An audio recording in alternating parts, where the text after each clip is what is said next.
self-written English essays, and some of the topics that we've covered in this particular video are an autobiography of a tree, an essay on the topic saving birds, a short paragraph on my dream for my country, India, and a short story to emphasize on the phrase appearances can be deceptive. Thank you.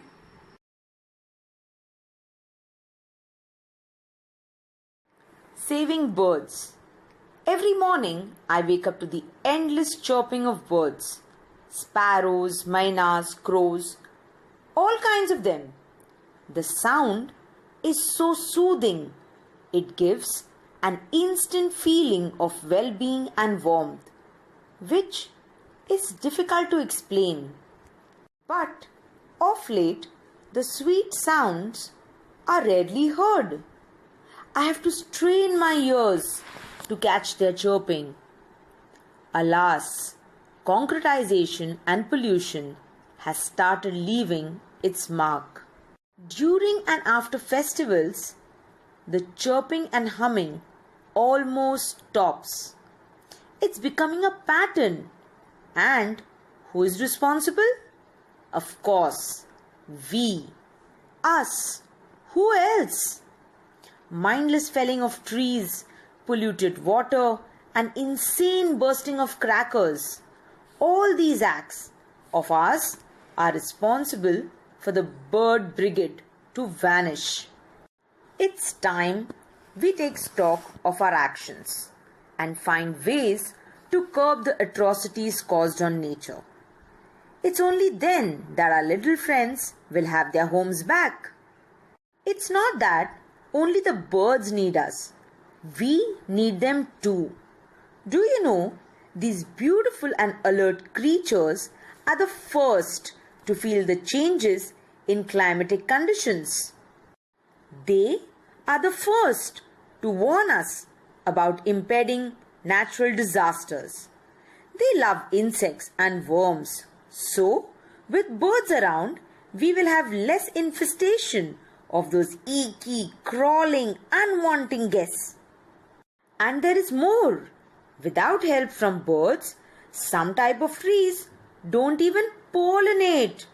So, more birds, more trees, pleasing environment. Now, that's a very straight equation. Time to save our little birds. Because their safety is our safety too. Thank you. My dream for my country. India, my country, and her glorious history has always made us proud.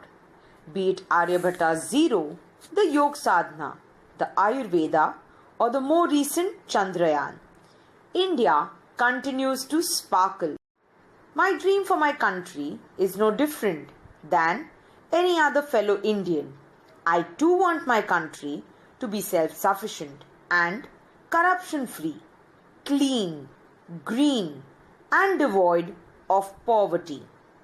On saying this, I am completely aware that I am equally responsible for making the dream a reality. My dream is of India to be a place with equal girl population, with best infrastructure and adequate jobs. A place where women and elders feel safe, secure, and respected. A place where education is the key motto, because to develop India, it's important to educate India. Dreams transformed into thoughts and thoughts into action will help achieve my dream for my country, India. Thank you. Autobiography of a tree. Hi everyone, welcome home. Look up, it's me, the Gulmohar tree. It's such a pleasure to have you all back in the village. Your grandparents have been waiting for you all day. How were your exams? And what about your brother's football match Did they win? How do I know this? Kids, I know everything. Have known your moms, aunts, and uncles since their birth. This courtyard would fill with their laughter and giggles every single summer. Oh, those were such wonderful days. Endless book reading sessions, mango eating competitions, hopscotch, ludo, and grandma's bedtime stories.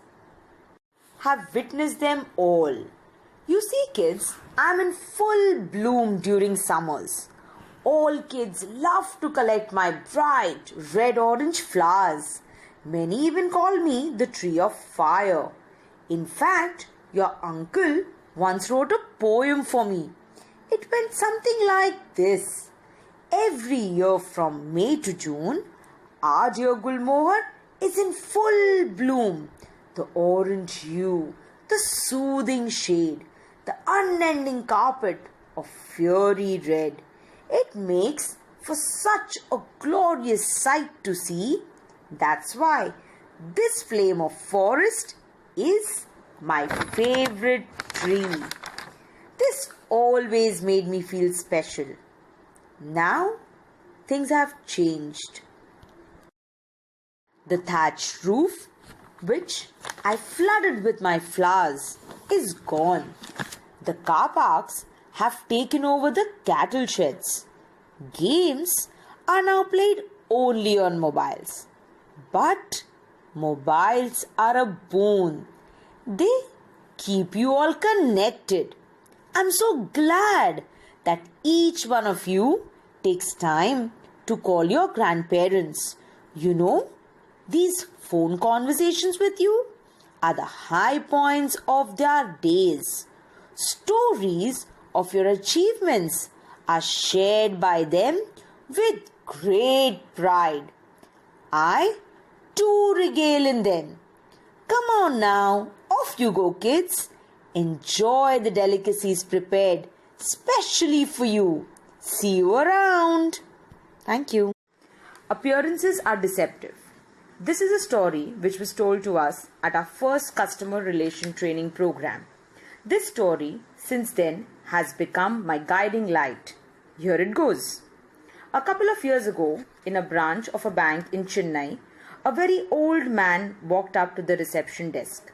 The lady behind the counter was busy on a call. The man waited patiently. Once she had finished her call, the old man expressed his desire to meet the manager. The lady looked at him and rather curtly informed him that the manager was busy and that he would have to wait. The lungi kurta clad old man, wearing rubber slippers, smiled and took a seat on the nearby sofa. The receptionist continued her calls. After an hour, the old man calmly and politely inquired if he could meet the manager. On this, she snapped at him and replied that the manager was a busy man and that the old man would have to wait.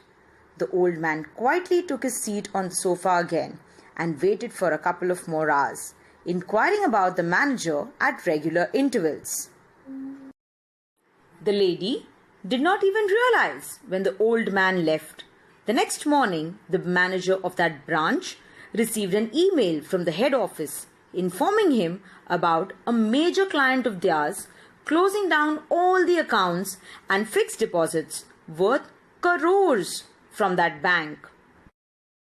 Also informing him that there was a mail from the chairperson of the withdrawing company which read like, "If your bank has no respect for our time and people walking into your bank are judged and thereby treated on the basis of their appearances, then we are not interested in liaising with such an organization."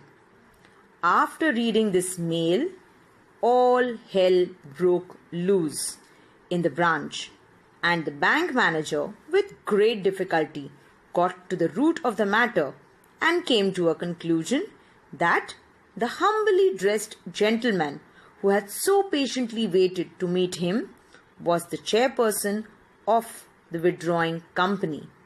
Thank you.